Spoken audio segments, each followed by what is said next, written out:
Salut les gens, salut les gens, salut les gens, salut les gens. Bon, aujourd'hui pas de jeu vidéo, on va parler d'une histoire quand même tragique et c'est l'histoire de Prichard Colón. Je sais pas si vous connaissez, Prichard Colón c'est un boxeur qui a eu une fin tragique. Restez jusqu'à la fin, vous allez tout comprendre, je vais tout vous expliquer. Bref, c'est parti.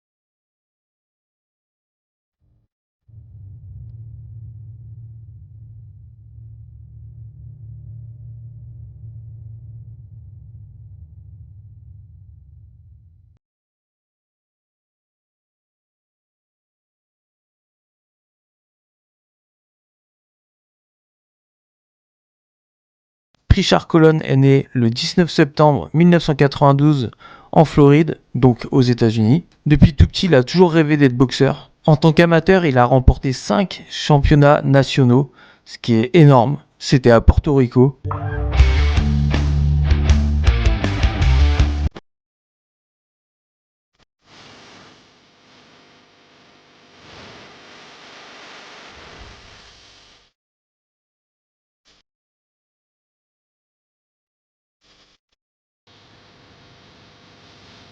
Il a fait ses débuts en tant que professionnel le 23 février 2013. Il a accumulé 16 victoires, dont 13 par KO et une seule défaite.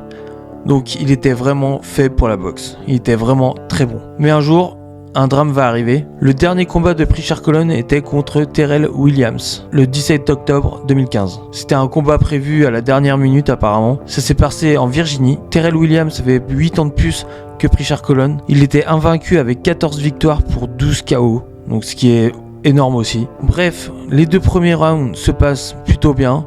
Il n'y a rien à dire là-dessus.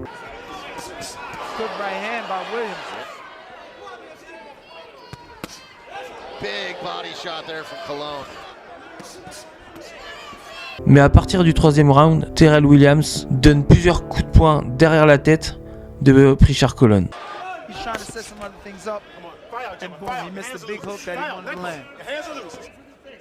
It's a good combination from Colón.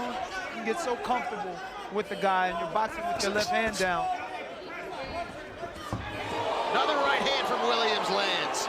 Et malheureusement, l'arbitre il n'intervient pas du tout. C'est un peu comme les coups sous la ceinture, c'est complètement interdit. Au cinquième round, Prichard Colón, il s'énerve un petit peu et là il donne un coup en dessous de la ceinture de Terrell Williams.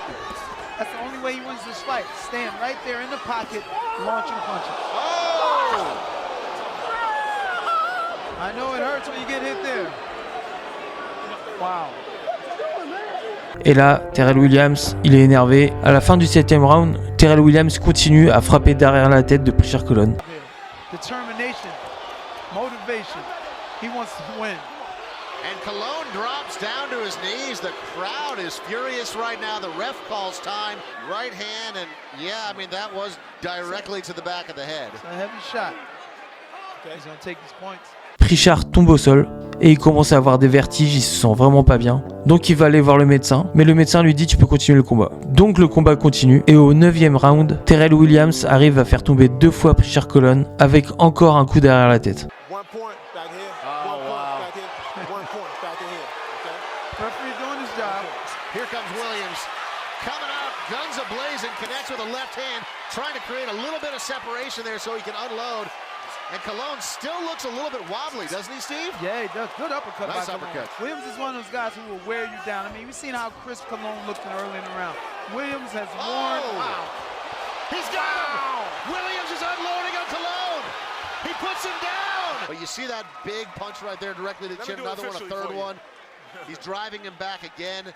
He doesn't know how to deal with the guy like Williams. Again! Colón is down, final 10 seconds of the round. He got rocked a couple of times hard. Yes, there was a little bit of help there from Williams on the way down, but that one was clean. Prichard Colón pensait que le combat était terminé alors qu'il restait encore un round. Du coup, il a été disqualifié. Ce qui a fait que Terrell Williams a gagné le combat. Is that it? They're taking off his gloves. I think they think the round was the 10th round. That was the last round. Oh boy, this is a disaster. They thought it was the last round. This is Man. horrific for Williams. They're trying to lace his gloves back up. Oh man, that's devastating. This is unbelievable. I hope they waived it. Yes, that's agreeable. That's Totally it. agreeable.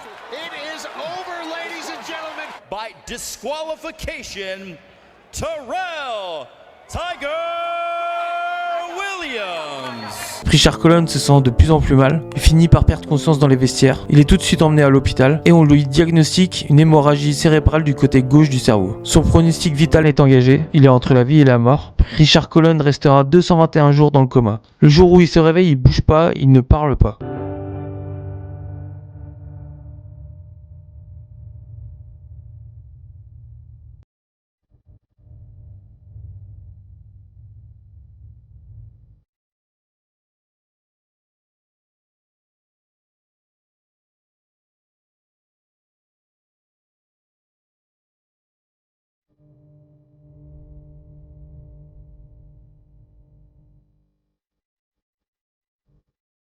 Les médecins ont dit que c'était terminé, qu'il pouvait plus parler, plus bouger, mais ses parents ils ont tout fait pour l'aider. Mais les efforts finissent par payer parce que Richard Colon arrive à faire quelques petits mouvements, ce qui est énorme, sachant que à la base il pouvait plus bouger du tout. Aujourd'hui donc il est handicapé malheureusement, il ne marche pas, il ne parle pas. C'est franchement une histoire horrible je trouve, parce que ça aurait pu être évité. Déjà l'arbitre il aurait pu pénaliser Terrell Williams. Ensuite, c'est de la faute de Terrell Williams puisqu'il a pas donné des coups derrière la tête. Et ensuite, il y a le médecin qui dit à Richard Colon, tu peux continuer à boxer.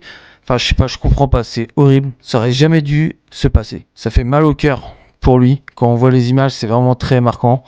Moi, ça me choque vraiment. Il était fait pour être boxeur. Il aurait pu avoir une carrière incroyable. Et malheureusement, voilà comment il termine. Voilà, j'espère que vous avez aimé cette vidéo. Je vous dis à la prochaine pour une prochaine vidéo et un prochain live, bien sûr.